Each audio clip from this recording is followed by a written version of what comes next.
Why should the mystic, in proportion as he dismisses the miscellany of experience as so much illusion, feel that he becomes one with reality and attains to absolute existence?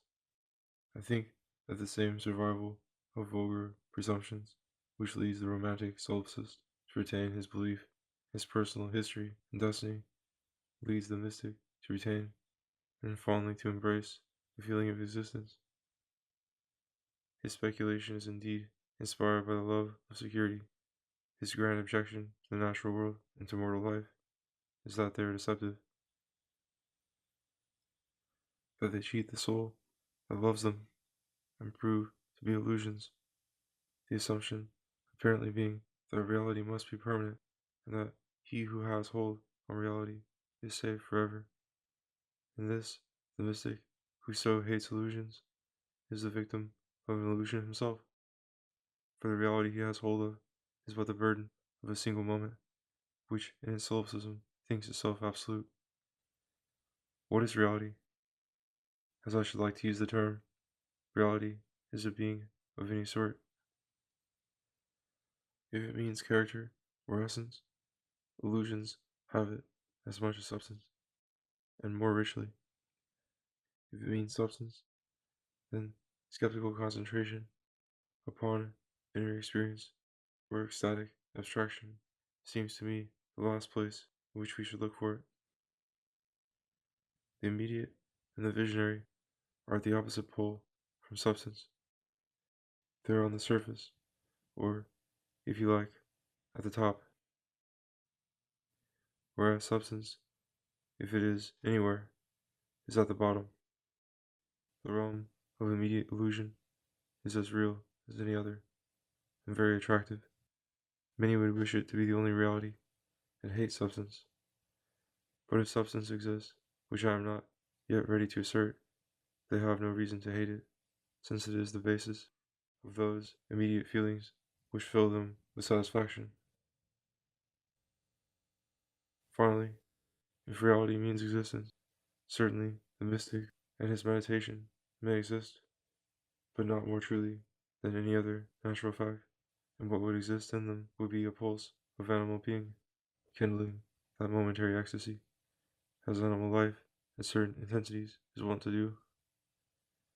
The theme of that meditation, its visionary object, need not exist at all. It may be incapable of existing if it is essentially timeless and dialectical. The animal mind treats its data as facts or as signs of facts, but the animal mind is full of erracious presumptions, positing time, change, a particular station in the midst of events, yielding a particular perspective of those events, and the flux of all nature precipitating that experience at that place. None of these positive objects is a datum in which a skeptic could rest. Indeed, existence or fact, in the sense which I give to these words, cannot be a datum at all, because existence involves external relations, an actual, not merely specious, flux. Whereas, however complex a datum may be, with no matter what perspectives opening within it, it must be embraced in a single stroke of apperception. Nothing outside it can belong to it at all. The datum is a pure image. It is essentially illusory and unsubstantial. However thunderous its sound, or keen its edge, or however normal and significant its presence may be, then the mystic asserts enthusiastically the existence of his immediate, ideal, unutterable object, absolute being. He is peculiarly unfortunate in his faith. It would be impossible to choose an image less relevant to the agencies that actually bring that image before him. The burden and glow of existence which he is conscious of come entirely from himself. His object is eminently empty, impotent, non-existent, but the heat and labor of his own soul suffuse that emptiness with light, and the very hum of change within him, accelerated almost beyond endurance and quite beyond discrimination, sounds that piercing note. The last step in skepticism is not before me. it will lead me to deny existence to any datum, whatever it may be. And as the datum, by hypothesis, is the whole of what solicits my attention at any moment, I shall deny the existence of everything and abolish that category of thought altogether. If I could not do this, I should be a tyro in skepticism. Belief in the existence of anything, including myself, is something radically incapable of proof, and resting, like all belief, on some irrational persuasion or prompting of life. Certainly, as a matter of fact, when I deny existence, I exist. But doubtless, many of the other facts I have been denying, because I found no evidence for them, were true also. To bring me evidence of their existence is no duty imposed on facts, nor a habit of theirs. I must employ private detectives.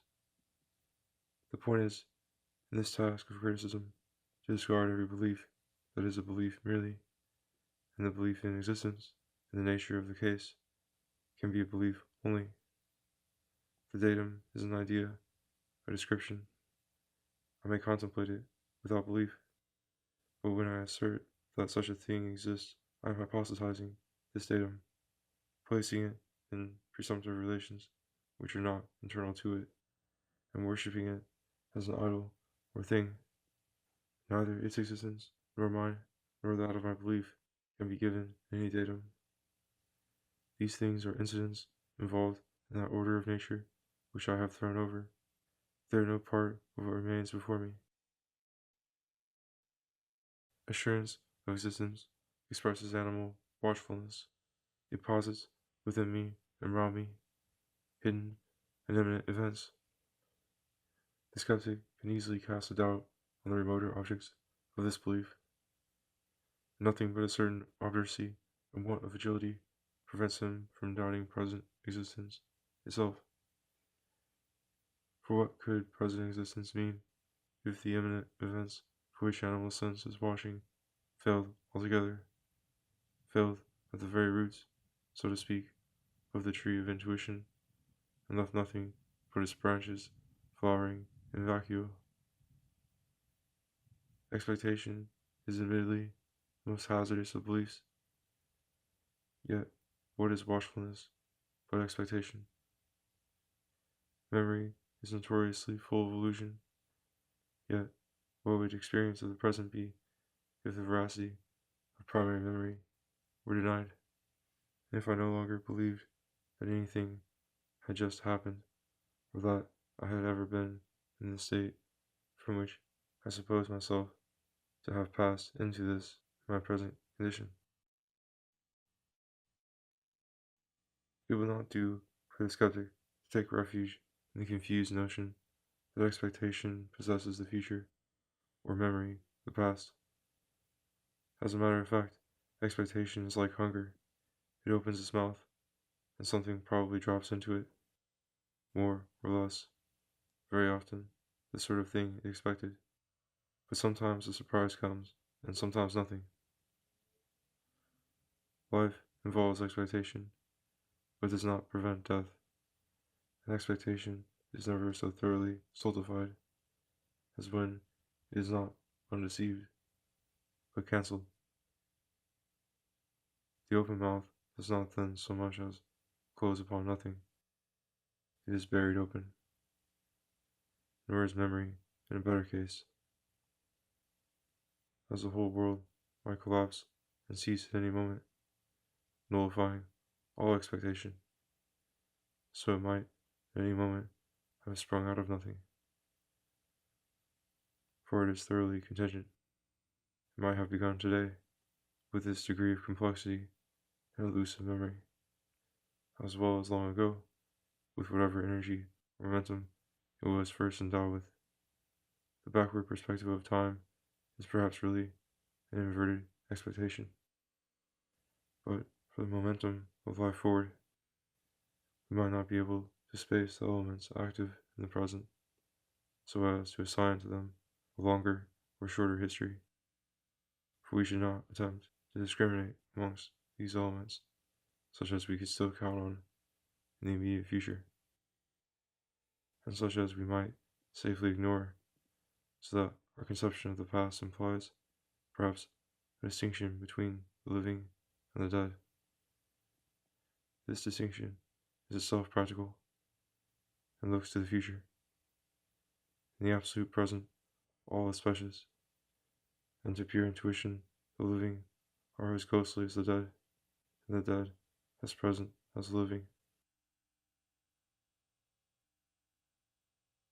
In the sense of existence, there is accordingly something more than the obvious character of that which is alleged to exist.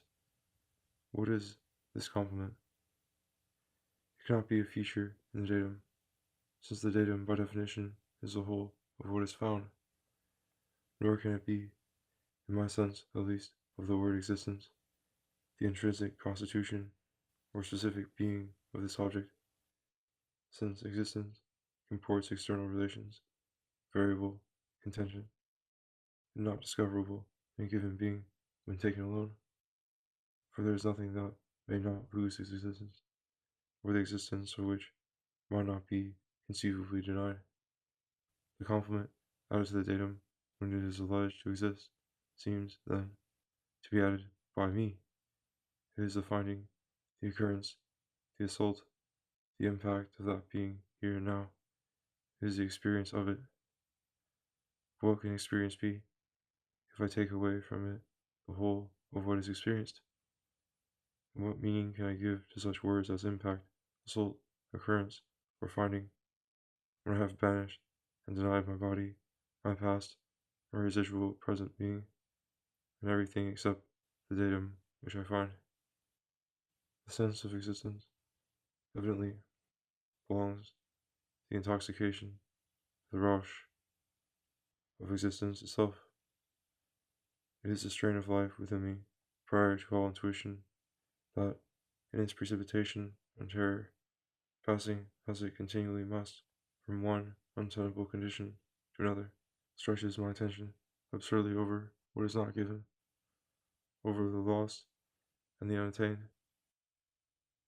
the before and after, which are wrapped in darkness, and confuses my breathless apprehension of the clear presence of all I can ever truly behold.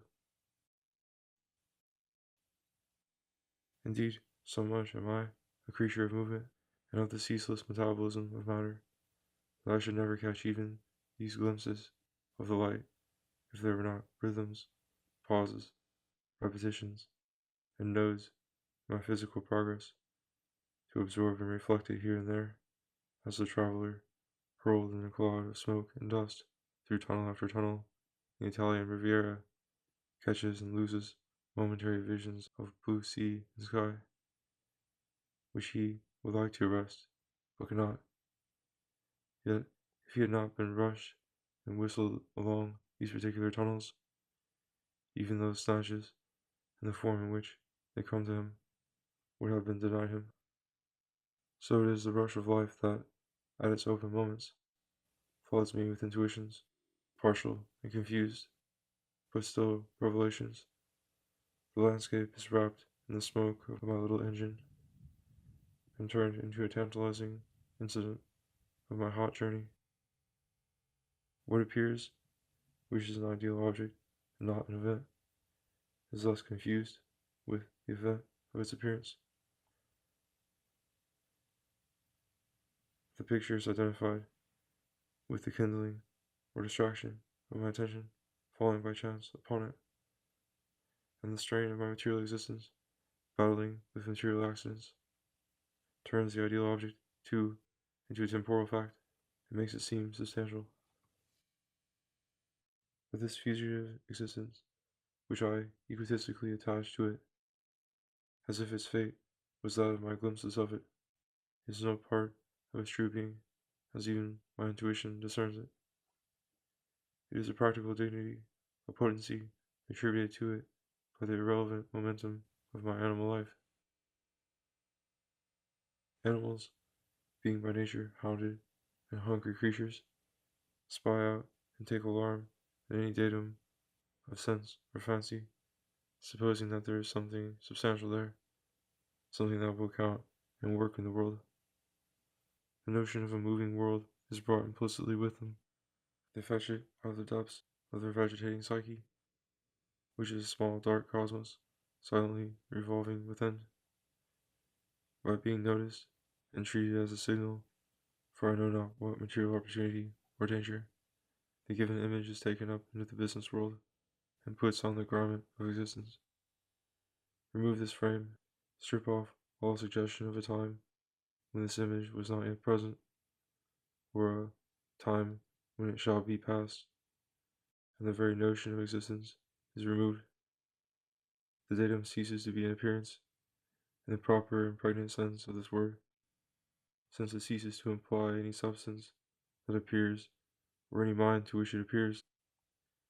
It is an appearance only in the sense that its nature is wholly manifest, that it is a specific being which may be mentioned, thought of, seen, or defined, if any one has the wit to do so.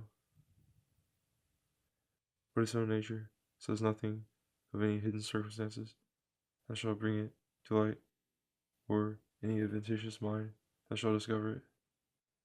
It lies simply in its own category. If a color, it is just this color. If a pain, just this pain. Its appearance is not an event. Its presence is not an experience, for there is no surrounding world in which it can arise, and no watchful spirit to appropriate it. The skeptic has here withdrawn into the intuition of a surface form without roots, without origin or environment, without a seat or a locus, a little universe, an immaterial, absolute theme, rejoicing merely in its own quality.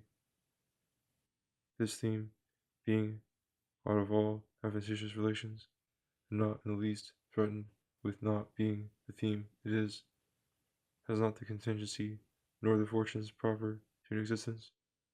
It is simply that which it inherently, logically, and unchangeably is. Existence, then, not being included in any immediate datum, is a fact always open to doubt. I call it a fact notwithstanding, because in talking about the skeptic, I am positing his existence. If he has any intuition, however little the theme of that intuition may have to do with any actual world, certainly we who think of his intuition, or he himself thinking of it afterwards, see that this intuition of his must have been an event, and his existence at that time a fact. But like all facts and events, this one can be known only by an affirmation which posits it, which may be suspended or reversed, and which is subject to error. Hence, all this business of intuition may perfectly well be doubted by a skeptic. The existence of his own doubt, however confidently I may assert it for him, is not given to him then. All that is given is some ambiguity or contradiction in images. And if afterwards he is sure that he has doubted, the sole cogent evidence which that fact can claim lies in the psychological impossibility that, so long as he believes he has doubted, he should not believe it. But he may be wrong in harboring this belief, and he may rescind it. For all ultimate skepticism can see, therefore, there may be no facts at all, and perhaps nothing has ever existed. Skepticism may thus be carried to the point of denying change and memory and the reality of all facts. Such a skeptical dogma would certainly be false, because this dogma itself would have to be entertained, and that event would be a fact and in existence. And the skeptic, in framing that dogma, discourses, vacillates, and lives in the act of contrasting one assertion with another, all of which is to exist with a vengeance. Yet this false dogma that nothing exists is tenable intuitively, and, while it prevails, is irrefutable. There are certain motives to be discussed later, which render ultimate skepticism precious to a spiritual mind as a sanctuary from grosser illusions. For the wayward skeptic who regards it as no truer than any other view, it also has some utility. It accustoms him to discard the dogma which an introspective critic might be tempted to think self-evident, namely, that he himself lives and thinks. That he does so is true, but to establish that truth, he must appeal to animal faith. If he is too proud for that, and simply stares at the datum, the last thing he will see is himself.